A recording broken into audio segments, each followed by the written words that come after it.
Hey everyone, Dear here back again to review The Walking Dead, and this time it is for episode 13 of season 5 entitled Forget, which is a nice little wordplay with the title of last week's episode, and for good reason, because this legitimately felt like a bit of a part 2 or a companion piece to last week's episode, because it continues the theme of our characters still trying to adjust to normal life beyond the luxuries of having a home and having electricity. It's all about the inner turmoil that some of our characters are dealing with, trying to adjust to this new life that people are having absolutely no problem dealing with inside of these walls because of the horrors that they did not witness, unlike our main characters outside of the walls when it comes to what it takes to survive. And I think this episode handled that very well, and it delivered a few different things that make this a very good episode. First of all, the majority of the episode deals with these three characters, Rick, Carol, and Daryl, creating this plan to kind of create a backup plan by stealing what would be considered secondary weapons for them from the armory in Alexandria. So in case things go bad, they have at least these secondary weapons that they have on their person, aside from the weapons that they're gonna take away when they check back into the town every time they go in there out from the outside. And what's kind of cool is that throughout the episode, even though they keep wanting to progress this plan, there's certain things that pop up that make them a little reluctant to do so. At least for most of our characters. You know, Rick has that girl, and he sees how happy his son is. And Carol has her moments where she like she says she becomes invisible, and she kind of likes that. She kind of likes that she can kind of be two people at once. And for me, this led to two very interesting things. For one, the entire subplot with Daryl being paired off with Aaron in the woods, I thought was really cool. They're two very different characters, yet they had this dynamic that really worked. Even Aaron points it out. People are scared of them for two different reasons. Daryl because of who he is and what he's done in the past, and Aaron because he's gay. And when he said that was actually kind of sad. I was like, oh man, even the zombie apocalypse, that material is still very relevant. And even then later on when he gets invited over to their house, and at first I'm like, oh man, I don't know if this is somewhat of a play on those gay rumors for Daryl some time ago.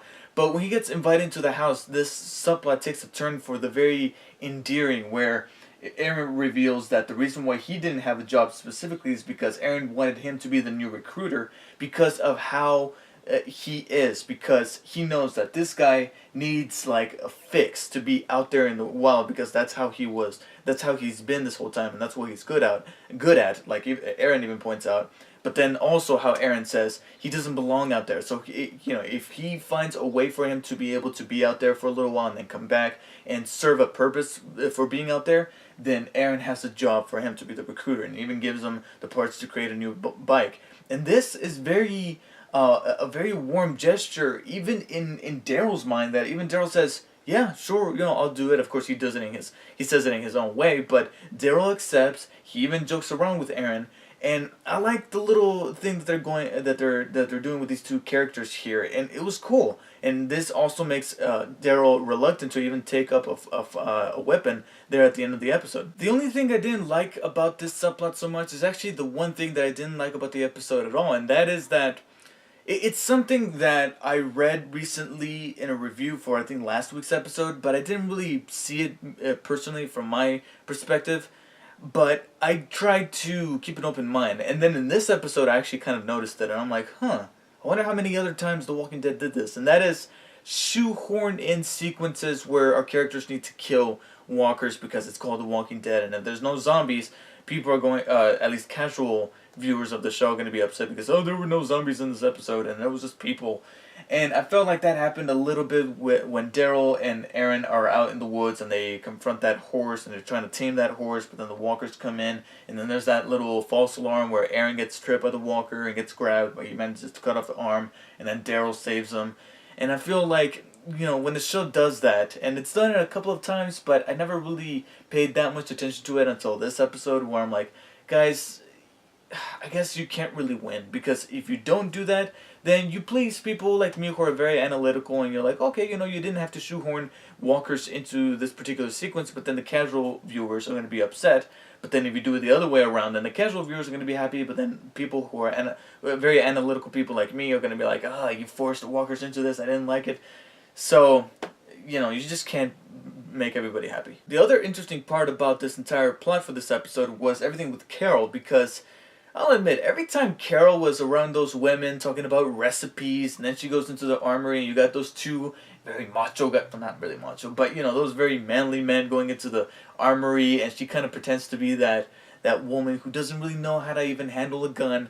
I kind of cringed because I know for a fact this is not the Carol that we've known these past couple of seasons, because she has become one of the most developed characters in the entire show. She's made a complete 180 since the woman that she was in the very first episode of season 1, and I love that about her. So to see her in those scenes where she pretends to, like she says, be invisible, I'm like, oh, this is just not you. Which is why it was so satisfying to see the real her come out in this scene at the end, where the little boy discovers her. And again, she's the one who was the least reluctant out of the entire three to pull off this plan to conceal secondary weapons.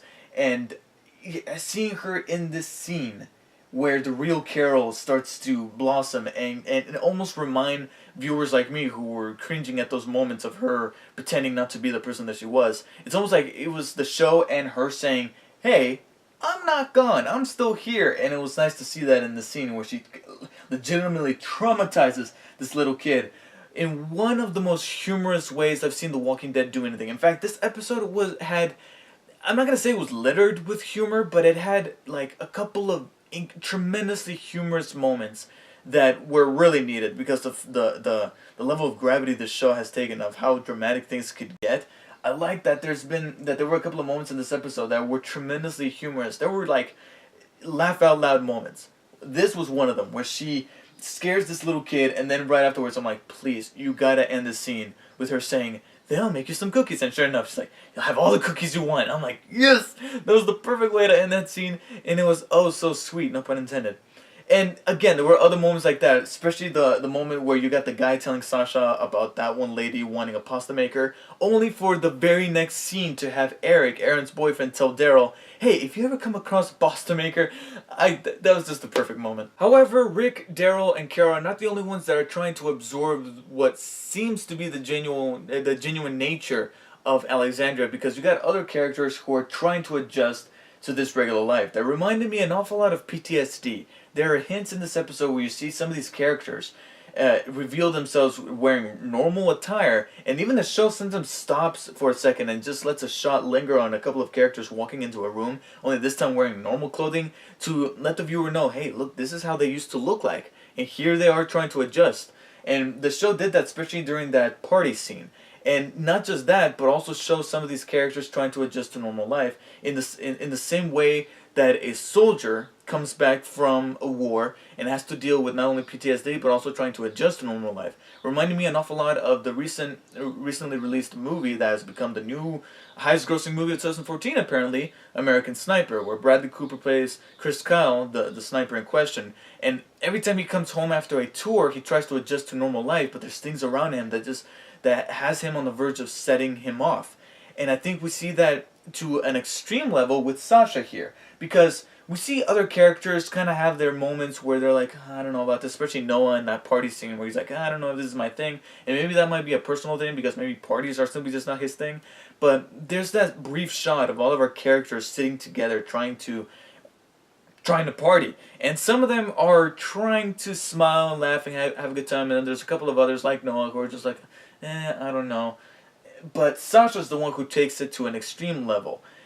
And she's kind of frustrating, but I feel bad for saying that, because saying that she's frustrating with her trying to deal with normal life is the same way as trying to tell a soldier that they're frustrating because they're dealing with PTSD. It's just not fair. And it's something that you can't really say out loud. Sure, it may frustrate you, but it's something that you have to put up with because it's a normal reaction. It's a real life reaction. And that's how I feel with Sasha here, where I'm like, I wish I can be mad at you because of how frustrating you're being, but at the same time I can't, because there's nothing that you can do and there's nothing that I would be able to do in that situation, whether it be in your shoes or whether it be in the shoes of the person standing right next to you trying to console you, because there's just nothing that I would legitimately be able to do, because she's trying to get over the death of both Bob and Tyrese, that, again, I should remind you, happened within a few days. Alright, it was months for us because we had to go through that mid-season break, but it's only been days when it comes to the story of season 5 of The Walking Dead. So she's trying to get over that. She's trying to get over everything that has happened recently, and she's the one who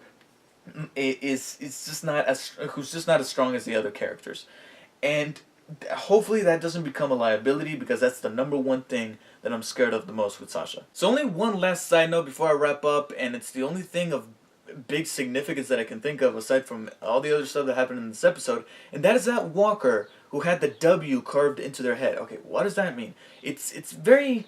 I'm pretty sure this is somehow tied in to that scene where we come across those walkers that were chopped in half, and and the top halves were in one compartment, and then the bottom halves were in another compartment or another car or whatever. And that's a little too sophisticated. That there's got to be something out there that is doing all this special, and I think that's somehow connected with the walker that had the W carved into their heads. What does this mean? Could it be an external force besides Alexandria, or could it be Alexandria themselves? Could it be Deanna's sons, who were who were the ones that were messing around with the walkers in that one episode, and maybe they're the ones who are screwing around with these walkers, and maybe they're labeling them for some weird purpose. I don't know. Like I said, I don't read the comics, or at least not the comics that this current season is being based on, but there's plenty of there's so many things that you can speculate off of one detail, and that's one of the things I love about The Walking Dead. So once again, yet another good solid episode. I mean, nothing of humongous event-like proportions, nothing to go on Twitter and Instagram and talk about because, oh my god, this thing happened on The Walking Dead, but definitely some good material to absorb, and an awful lot of character material to really continue the momentum that The Walking Dead has been doing throughout season 5 so far. So for that, I give Forget a solid 8 out of 10. Yet another good episode that keeps the momentum going, and still looking forward to what happens next, even if this episode didn't leave with several more questions left to be answered necessarily. But an episode doesn't... I prefer an episode to not have that than to have the writers force a cliffhanger in there to say, oh, what's going to happen next, only to paint themselves in a corner. So thank you guys for watching. Let me know what you guys thought of this week's episode of The Walking Dead, and I'll see you guys next time.